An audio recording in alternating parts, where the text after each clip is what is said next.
राज्यभर स्थानिक स्वराज्य संस्थेच्या निवडणुकीचं प्रक्रिया सुरू आहे आणि त्याच दरम्यान सोलापूर महानगरपालिकेच्या निवडणुकीचे देखील प्रक्रिया सुरू आहे। याच्यामध्ये आपण आता त्यांना आज जवळपास तुम्ही 10 जागेसाठीच्या मुलाखती घेताय। सोलापूर महानगरपालिकेमध्ये 15 जागा ह्या राखीव आहे, पण 10चीच का?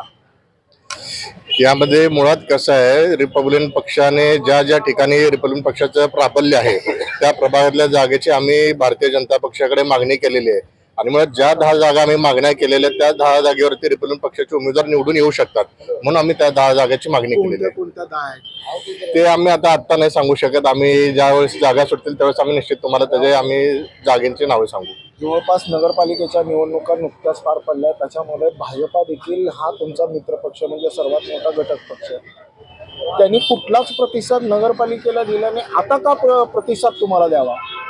मुळात प्रतिसाद दिला असं नाही आहे, बऱ्याच ठिकाणी दिला नाही असं नाही आहे, प्रतिसाद बऱ्याच ठिकाणी मिळालेला आहे। त्या ठिकाणी एखादं उदाहरण आता अक्कलकोट नगर परिषद असेल, अक्कलकोट नगर परिषद मध्ये आमचे अविनाश मडीखांबे आहेत, ते अक्कलकोटच्या प्रभाग 11 मधून निवडून आलेले आहेत। त्याचबरोबर मंदर्गी मध्ये देखील आमच्या रिपब्लिकन पक्षाचा आम्ही उमेदवार दिला होता। मी इथे तुम्हाला सांगतो की बाबा हे जे उमेदवार आहेत ते पक्ष भारतीय जनता पार्टीकडून त्यांच्या चिन्हावर उभारलेले आहेत। पक्षाच्या वरिष्ठ नेत्यांनी कुणानीही त्यांची शिफारस केली नाही अशी मिळालेली आम्हाला माहिती नाही, तसं करत नाही यार।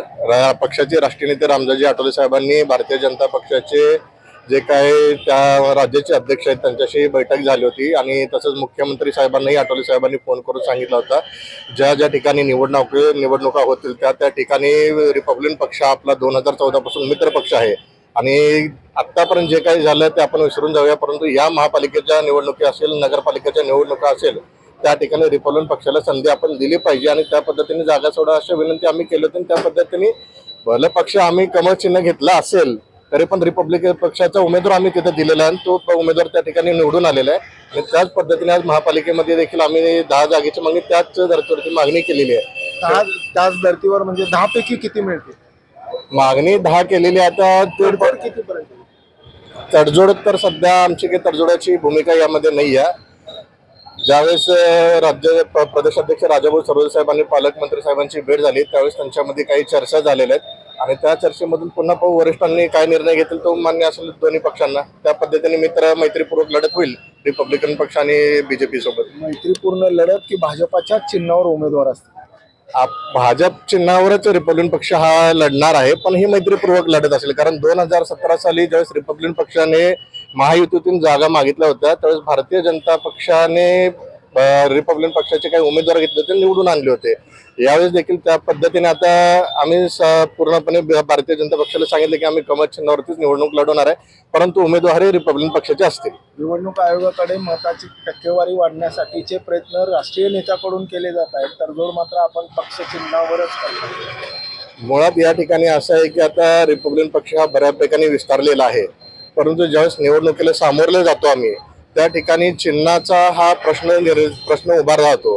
ज्या पद्धतीने आता आपल्या जे काही मागासवर्गीय प्रभाग आहेत आपले, ज्या ठिकाणी आपले मताधिक्य आहे, जरी मताधिक्य आपलं 12,000चं असेल आणि जागा रिझर्व असेल तरी देखील त्या ठिकाणी 30-40 हजारचं मतदान होतं आणि त्या 30-40 हजारच्या मतदानामध्ये आपल्या समाजाच्या मतदानामध्ये काही आपल्याला म्हणजे त्या ठिकाणी अनेक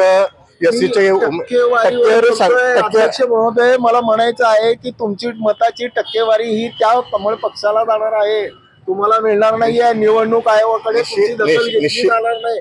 बोल उत्तर देऊ नका अध्यक्ष महोदय। निश्चित तुम्ही म्हणताय तसं आहे की टक्केवारी भारतीय जनता पक्षाला होईल का नाही एवढंच सांगा, जर का त्या पक्षाच्या चिन्हावर उभा तसं नुकसान म्हणता येणार नाही कारण नक्कीच म्हणजे खूप असं मोठं दीर्घ उत्तर घेण्यापेक्षा आता एक विचारतो की 10 जागेसाठी 20 लोक आले, नियमावली काय ठरली उमेदवार निश्चित?